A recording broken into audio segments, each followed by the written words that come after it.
આપણે વરસાદના માહોલમાં આવી ગયા છીએ વાડીના આ સેઢે અને અહીંયા આપણે હવે કારેલા અને શાકભાજી બધું વાવવાનું છે. મારા હાથમાં કારેલીના બી છે એટલે મારે છે ને આ કારેલીના બી છે ને એ વાવવાના છે અને માંડ કરીને ઓલા સેઢેથી આ સેઢે પહોંચ્યા.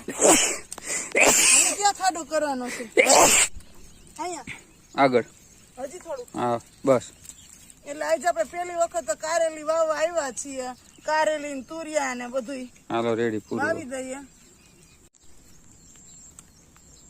બસ બે નાખું કે બે?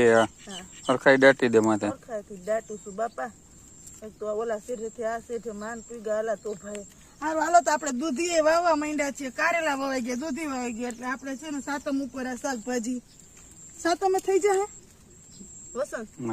હા તો સાતમે આપણે જો દૂધી ને કારેલા ની ઉતરવા માંડશે ઘરનું શાકભાજી.